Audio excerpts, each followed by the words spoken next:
আসসালামু আলাইকুম। গত ক্লাসে আমরা কোরিয়ান ভাষায় গণনার একক দেখেছি। আজকে দেখব পরিধানের একক। চলেন শুরু করি।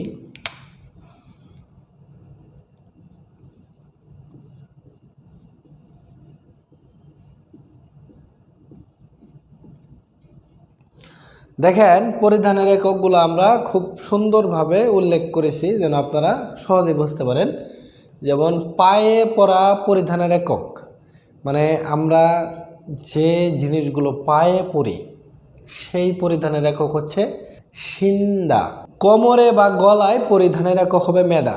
কোমরে আমরা বেল্ট পরি এবং গলায় টাই বাঁধি, এই ক্ষেত্রে হবে মেদা। গায়ে পরার পরিধানের একক হবে ইবদা, অর্থাৎ আমরা গায়ে জামা কাপড় পরি, প্যান্ট পরি, এগুলোর ক্ষেত্রে হবে ইবদা। হাতে পরার পরিধানের একক হবে কিদা, হাতে আমরা হাত গ্লাস পরি, মোজা পরি। চোখে বা মাথায় পরিধানের একক হবে ছুদা, ছুদা, ছুদা। চোখে আমরা চশমা পরি, মাথায় টুপি পরি। তো এগুলো আমাদের হচ্ছে পরিধানের একক। আমরা খুব সুন্দরভাবে এখানে উল্লেখ করেছি যেগুলো পায়ে পরি, অর্থাৎ এখানে আমি আপনাকে আলাদা করে জুতা স্যান্ডেল বোঝাই নাই, আপনি একেবারে শিখে নেবেন পায়ে পরার। পায়ে জুতা পরবেন, স্যান্ডেল পরবেন, তারপর আপনার কিডস পরবেন, সব ক্ষেত্রে হবে সিন্দা। এরপর কোমরে বা গলায় পরার ক্ষেত্রে হবে মেদা। কোমরে আমরা বেল্ট পরি, গলায় টাই বাঁধি। এরপর গায়ে পরার ক্ষেত্রে গায়ে আমরা যে জামা কাপড় পরি, শার্ট প্যান্ট, এগুলোর ক্ষেত্রে হবে ইবদা। হাতে পরার ক্ষেত্রে হবে কিদা, হাত গ্লাস মোজা। চোখে বা মাথায় পরার ক্ষেত্রে হবে ছুদা, চোখে আমরা সানগ্লাস পরি, তারপর মাথায় টুপি পরি। তো এগুলো আপনারা শিখে নেবেন। আমরা কিন্তু ভেঙে ভেঙে অনেকগুলো আপনাদেরকে দিই নেই, বিষয়টা এরকম দেই নাই যে শার্ট পরার ক্ষেত্রে ইবদা, প্যান্ট পরার ক্ষেত্রে ইবদা, মানে একটা সমষ্টিগতভাবে আমরা বিষয়টাকে আলাদা আলাদা করে উপস্থাপন করেছি, যা আপনি একটা শিখলে পুরা বিষয়টা বুঝতে পারবেন। তো এখন আমরা একটা একটা করে উদাহরণ দেখব। দেখেন,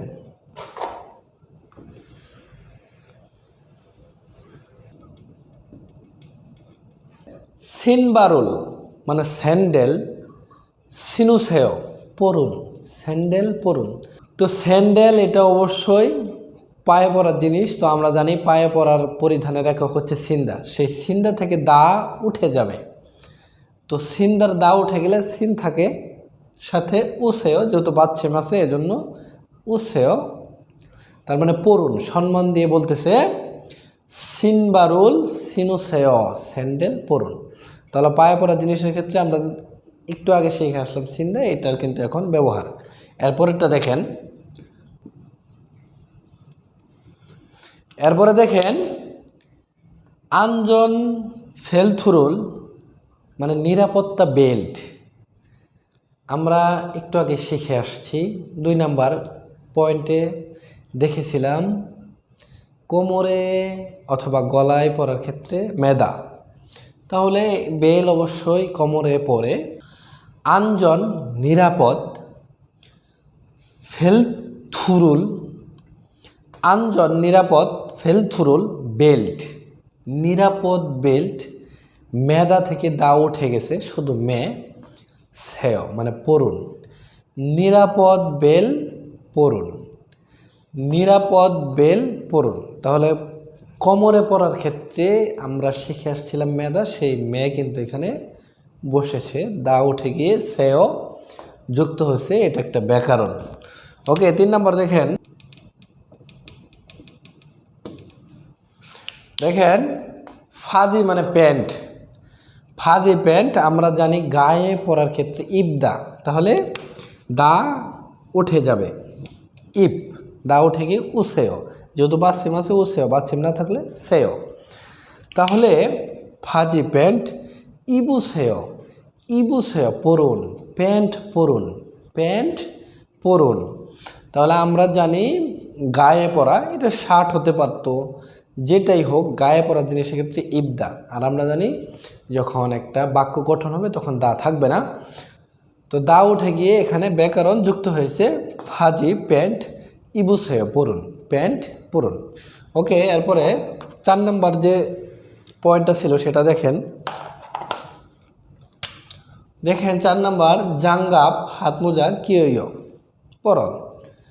অর্থাৎ আমরা জানি হাতে পরার পরিধানের একক হচ্ছে কি দা। তো দা উঠে গিয়ে এখানে টেন্সের ব্যবহার চলে আসছে জাঙ্গাপ কিয়ইয়। তাহলে এটা ছিল হাতে পরার ক্ষেত্রে। এরপর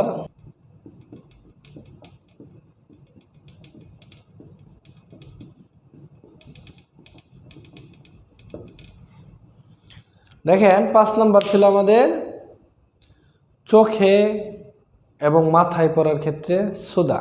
তো আমরা এখানে একটা উদাহরণ নিয়েছি আনগিয়ংই মানে চশমা, হানবন একবার, সুদার দা উঠে যাবে, দা উঠে গিয়ে এখানে ব্যাকরণ বসানো হয়েছে।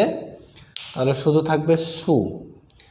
আনগিয়ংই চশমা, হান এক বন বার, চশমা একবার সুসে পড়ুন, চশমা একবার পড়ুন।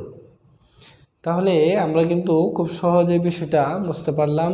পরিধানের একক কয়েকটা স্তরে ভাগ করা হয়েছে। আপনারা প্রথমে এই স্তরগুলো শিখবেন। পায়ে পরার ক্ষেত্রে, হাতে পরার ক্ষেত্রে, গায়ে পরার ক্ষেত্রে এইভাবে আগে মুখস্থ করবেন। এরপরে এইভাবে কয়েকটা প্র্যাকটিস করবেন, আশা করি হয়ে যাবে। তো পরবর্তী ক্লাস দেখা সবাইকে আমন্ত্রণ জানিয়ে আজকের ক্লাস এখানে শেষ করছি। আল্লাহ হাফেজ।